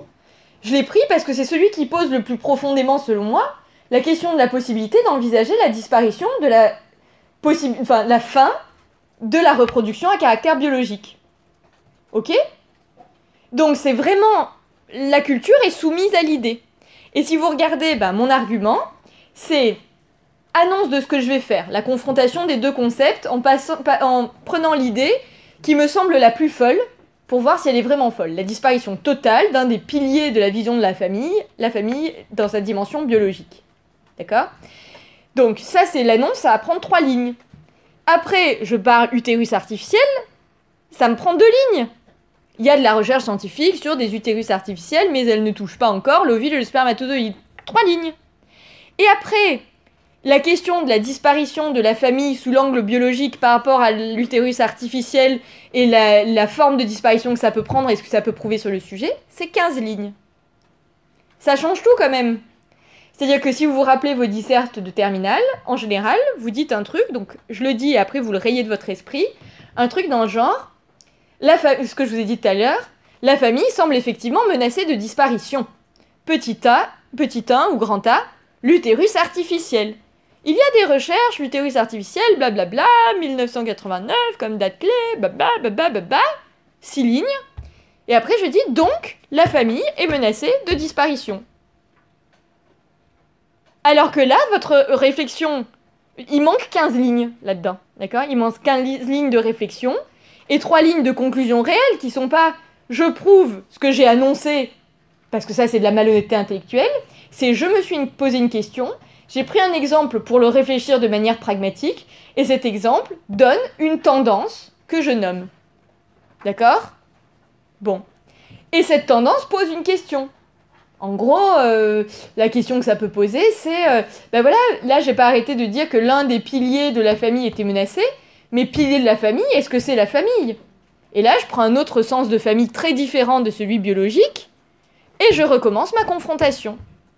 Ensuite, je confronte la conclusion, la tendance qui a été dégagée dans mon premier exemple, avec la tendance dégagée dans mon deuxième exemple, et je regarde si mon deuxième exemple a confirmé ou infirmé mes premières hypothèses, ou si elles les ont nuancées, précisées. Et c'est ma conclusion de partie. D'accord? En gros, si vous voulez, le cheminement de la pensée, mais en fait, c'est vachement bien, parce que j'essaie de vous donner les moyens de retrouver, d'oublier la méthode, pour retrouver le mouvement réel de la pensée. La pensée est faite d'interrogations et d'aboutissements partiels qui demandent à être peaufinés, donc de quête d'un autre exemple, qui permettrait a priori de peaufiner cette première vue. Et est-ce que ça l'a peaufiné? Donc c'est des questions réelles qui induisent une réflexion concrète sur des exemples pragmatiques pour amener à des conclusions partielles. C'est la réalité, c'est pas essayer de pondre une conclusion partielle, essayer de faire une transition, essayer... Non! La méthode n'est que la vision pâle de ce qui se passe dans la réalité de l'esprit. Bon, c'est un peu ambitieux quoi le truc. Bon, donc je vous explique. En gros, moi je pars dans un grand A, je prends un sens archétypal de la famille et un sens archétypal de la disparition. Ou un sens archétypal de génération et un sens archétypal du fait d'être inculte, vous comprenez? Et je confronte ça. Donc je prends un exemple qui me semble l'illustrer. Et je fais comme j'ai fait en début. L'exemple, il semble illustrer, mais en gros, il va surtout montrer ce que cette réflexion dégage du sujet. Ce que cette réflexion, ce que cet exemple éclaire du sujet. Donc je réfléchis ça me prend 15 lignes. Et après, je dis, globalement, ça a montré une tendance à la disparition, une ouverture à la disparition possible d'un pilier de la famille. Mais vous comprenez que la disparition possible d'un pilier de la famille, ça ne veut pas dire que la famille va disparaître. Bon. Est-ce que cette chose-là va se confirmer ou être infirmée si je prends un exemple très différent? Et donc c'est ça que j'appelle, je ne sais pas si je vous l'ai écrit, différentiel archétypal. C'est que en gros, de mon premier exemple et de ma première réflexion découle une tendance, un éclairage du sujet. Et je vais essayer de voir jusqu'à quel point cet éclairage est juste ou faux. Et pour ce faire, je prends un exemple très différent de mon premier exemple, la famille sous le sens sentimental par exemple, confronté à la question de la disparition, pour voir si ça va confirmer parce que c'est très différent, infirmer parce que c'est très différent, ou confirmer malgré sa différence ce que j'ai dit au début. Ou ça va juste le nuancer ou faire apparaître une notion périphérique à laquelle j'avais pas pensé. Là-dedans, vous comprenez aussi que ce différentiel, il peut rejoindre ce qu'on a dit au début, c'est-à-dire que vous pouvez très bien dire, là on l'a perçu sous l'angle économique, qu'est-ce que ça donne sous l'angle philosophique? Ou ça peut très bien être, on l'a vu sous un angle très occidental, qu'est-ce que ça fait si on le passe au crible d'une autre civilisation? Vous comprenez? Ça peut être aussi ça, archétypal différentiel. Vas-y. Je voulais savoir, par exemple, dans la deuxième sous-partie, on va changer le sens du mot famille, mais est-ce qu'on change aussi le sens du mot disparition? Alors ça va être vraiment sur le terrain. D'accord? Il faut garder en mémoire qu'à un moment, il faut essayer de couvrir par les différences l'ensemble du truc. Si tu as besoin de prouver quelque chose sur famille, tu vas garder le même sens, d'accord? Mais si ça fait 2 fois que tu utilises ce sens et que ça a prouvé quelque chose sur 2 sens très différents de famille, dans ta deuxième partie, tu feras varier le sens de l'autre, d'accord? Il faut qu'à un moment, tout est varié de manière archétypale et différentielle, voilà. Mais si vous êtes obligé dans un grand B de garder la fixité de l'un pour apporter une plus grosse lumière sur l'autre, faites-le. Voilà, le tout c'est qu'à un moment vous n'ayez pas vu que la partie ça va disparaître définitivement point d'interrogation alors qu'il y a tous les autres sens possibles. Donc en gros c'est une articulation réelle des questions que vous posez réellement à l'aide d'exemples qui sont très forts dans le sens de la famille et de la disparition pour la disparition, mais pour ce sujet-là, mais ça marche aussi pour Génération Inculte, pour la guerre des médias, pour tous les exemples qu'on verra. Et ensuite, une fois que vous avez une conclusion honnête, partielle, vous passez au différentiel pour voir si elle se confirme, se nuance ou s'infirme. D'accord ? Ensuite, vous rapprochez les deux à la fin de votre première partie, et c'est là que vous allez décider de votre deuxième partie. Qu'est-ce qui va être le plus intéressant à confronter pour savoir si les tendances qui se sont dégagées par rapport à notre approche du sujet sont confirmées, infirmées ou nuancées. Et donc tout se fait par archétypal et différentiel. Donc je vous le dis, pour ma part, je ne fais pas de plan au brouillon, je pars d'un grand A, je le rédige, je décide de mon grand B, je vois en rétrospective quelle est l'idée de la partie. Du coup, je laisse un espace de 6 lignes, en gros, pour faire mon annonce de partie. Tout ce que vous avez à savoir pour l'annonce de partie, c'est que, du coup, elle sera forcément ouverte, parce que on a compris que par humilité intellectuelle, on ne peut pas penser qu'en 2 heures de débriefing, on va avoir trouvé une réponse à une question post-apocalyptique. Donc, en gros, au lieu de dire... dans un grand 1, voyons à quel point la famille est menacée de disparition. Vous dites, la famille est-elle à ce point menacée de disparition ? Et à travers vos exemples, comme ça, si vous découvrez autre chose, bah, vous avez le droit d'épouser le mouvement de votre pensée et de dire, ah, bah, cet exemple, on croyait qu'il allait montrer ça, mais il montre tout le contraire. C'est bien dire à quel point le sujet est ambigu. Va-t-on retrouver la même ambiguïté à chaque autre exemple ? D'accord ? Et vous allez cheminer comme ça. Et donc, en fait, votre annonce de plan, vous l'annoncez après votre grand 1, quand vous avez choisi votre grand 2. Donc en fait, je sais pas, au bout de 3 heures de travail, et quand votre dissert est déjà rédigé de moitié. Vous comprenez ? Enfin, moi, c'est ce que je fais. Après, je vous dis pas de faire comme ça. C'est comme ça que je corrige vos dissertes, en fait, que je fais vos corrigés de dissert. Et c'est le seul moyen que j'ai trouvé, parce que sinon on est bloqué, en fait. Voilà. Voilà. Donc, en gros, bah, vous avez compris que... Comme à chaque exemple, comme vous passez votre exemple au crible du sujet, vous avez une tendance qui se dégage, qui fait votre conclusion partielle.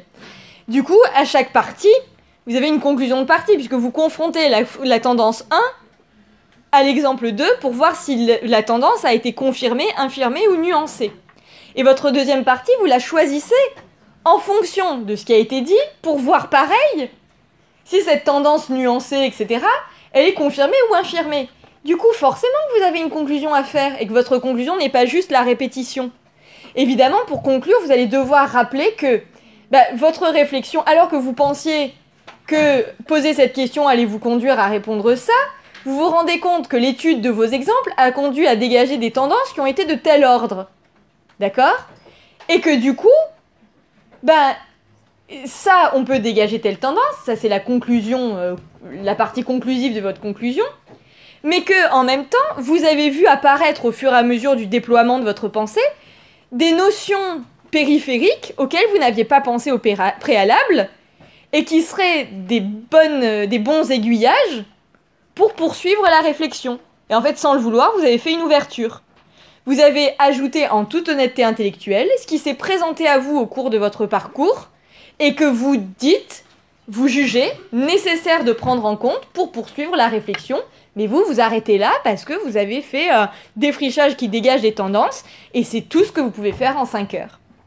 Voilà, j'ai terminé. Du coup, je termine juste avec le polycopier.